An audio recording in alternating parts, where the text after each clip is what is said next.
السلام علیکم۔ Lecture number 2 ہے جی the construction of a problem.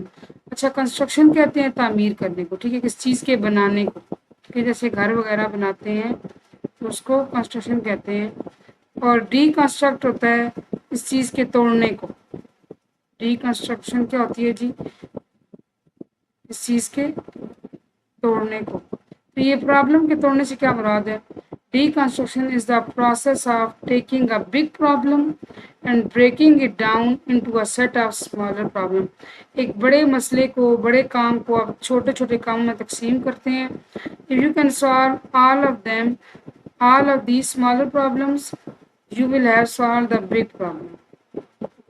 اگر آپ نے وہ تمام مسئلے چھوٹے حل کر لیے نا، ایونچولی آپ بڑا مسئلہ بھی حل کر لیں گے۔ کیسے؟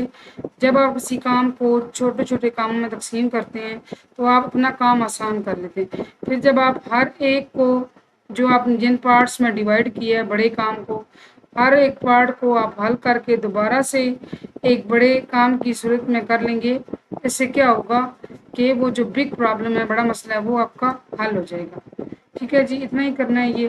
اس کے بعد ہمارے پاس ایک یہ آپ کی ایکسرسائز میں کوشچن ہے کہ what are specific instructions and what are non-specified instructions.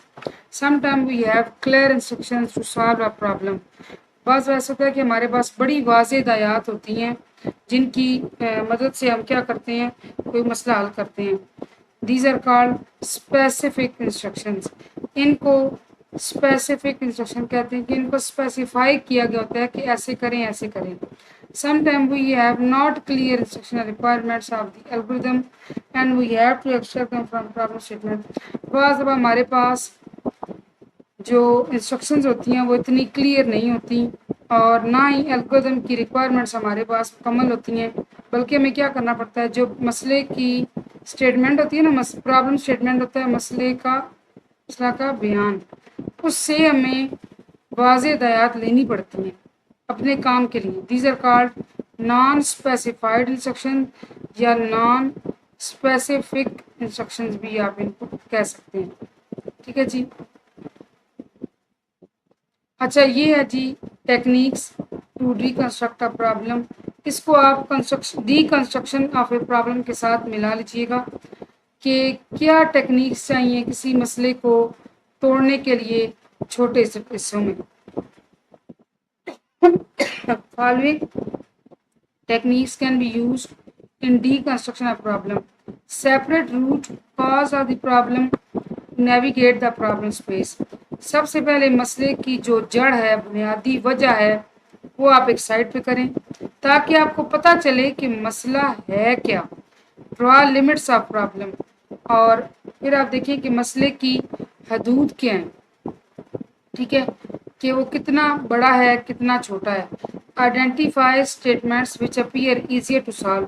پھر اسی مسئلے میں سے ان اسٹیٹمنٹس کی نشاندہی کریں جن کو حل کرنا ایزی ہے۔ Identify 5 W's from problem statement. آپ نے یہ 5 چیزیں نکال لی کسی مسئلے سے، آپ کے لیے کام آسان ہو جاتا ہے۔ What, when, who, where and why. Start solving part of problems. Easier, difficult.